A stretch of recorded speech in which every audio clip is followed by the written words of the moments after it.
Last सब head of liabilities, non current liabilities, long term provision.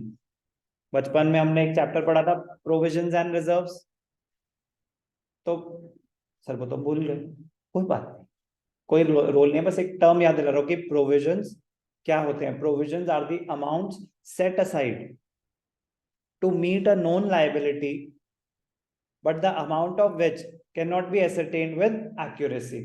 मतलब आपको पता तो है कि लाइबिलिटी अराइज होगी, बट एग्जैक्टली कितनी होगी ये नहीं पता, तो उसके लिए हम प्रोविजन क्रिएट कर देते हैं।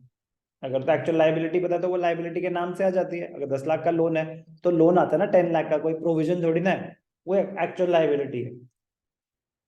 तो प्रोविजन उनके लिए क्रिएट किया जाता है जिनका आपको पता है कि लाइबिलिटी तो अराइज होगी, कितनी होगी मुझे नहीं पता, तो मैं पहले से उसके लिए प्रोविजन क्रिएट करके चल रहा हूं। ओके, कोई भी डाउट?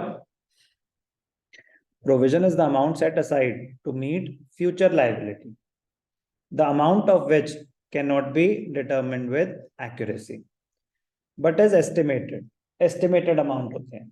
तो बस मीनिंग पता होना चाहिए, क्लियर है मीनिंग का? liability on the other hand means a liability the amount of which is determined, the amount payable to meet the liability is known। एक जो liability होती है, पैसे तो देने हैं, आपको एग्जैक्ट अमाउंट भी पता है कितने देने हैं, तो वो टर्म होगी लाइबिलिटी। एक होता है प्रोविजन, पैसे तो देने हैं, मुझे एग्जैक्टली नहीं पता कितने देने हैं, तो मैं उसके लिए प्रोविजन क्रिएट कर रहा हूँ। कोई डाउट? बस इतना पता होना चाहिए और कुछ एग्जांपल्स पता होना चाहिए। एग्जांपल्स मैं आपको बता देता हूँ कौन से पता होना चाहिए। टिंग टूंग टंग टूंग टिंग। रिटायरमेंट बेनिफिट्स, तो for example provision made for retirement benefits. कोई भी रिटायरमेंट बेनिफिट से रिलेटेड प्रोविजन है तो किस कैटेगरी में जाएगा? Long term provision. और वारंटी क्लेम्स, अगर वारंटी क्लेम्स है, provision for warranty claims. Warranty, आप बनाते हो मोबाइल फोन्स, आपने दे दी 2 साल की वारंटी, तो वारंटी का मतलब होता है 2 साल में अगर कुछ भी डैमेज हुआ तो कंपनी रिपेयर करके देगी, नॉर्मली फ्री ऑफ कॉस्ट। तो उन्होंने वारंटी ले रखी है ना, तो आएंगे आएंगे फोन, कितने आएंगे मुझे नहीं पता, हो सकता है कोई खराब ना हो, बट कोई तो खराब होगा, कितने होंगे मुझे नहीं पता।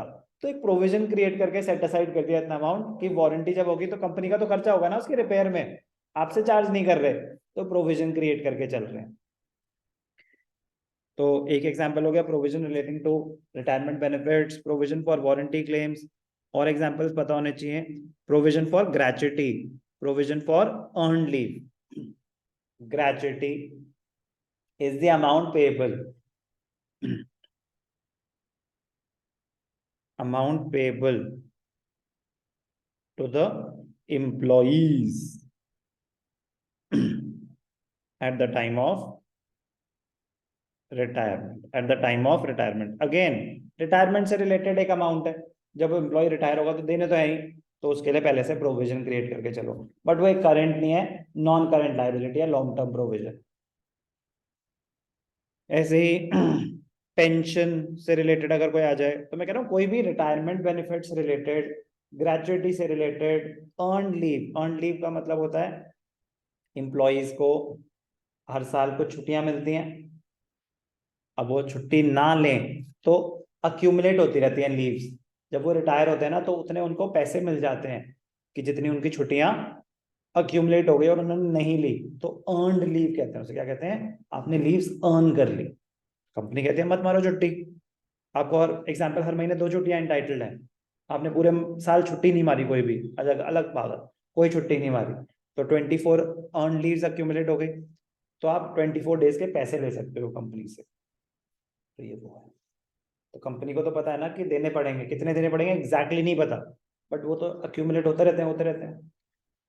पॉइंट, लॉन्ग टर्म प्रोविजंस में नॉर्मली कौन से आते हैं प्रोविजंस? एम्प्लॉय से रिलेटेड, जो उनके रिटायरमेंट बेनिफिट से रिलेटेड होते हैं। Example gratuity,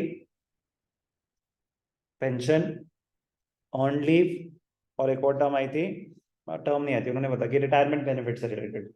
gratuity, pension, earn leaves से रिलेटेड प्रोविजंस लॉन्ग टर्म होते हैं, अनलेस स्पेसिफाइड कि इमीडिएटली देने, कुछ मेंशन नहीं है तो ये सारे लॉन्ग टर्म प्रोविजन होंगे। और इसके अलावा वारंटी क्लेम्स, इसके अलावा warranty claims.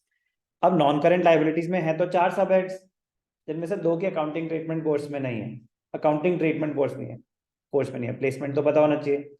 But the point is कि बाकी 2 आपके लिए फिर बहुत ज्यादा इंपॉर्टेंट हो जाते हैं, आपको एक एक आइटम ढंग से याद होना चाहिए, सारे आइटम्स याद होने चाहिए, बट इन दोनों के बहुत ही ज्यादा ढंग से होने चाहिए, क्योंकि इनके आगे रेशियोज में भी यूज होगा, कैश फ्लो में भी होगा, जहां भी आगे क्वेश्चन आएंगे वहां यूज होगा। ओके, कोई doubt? Non current liabilities done.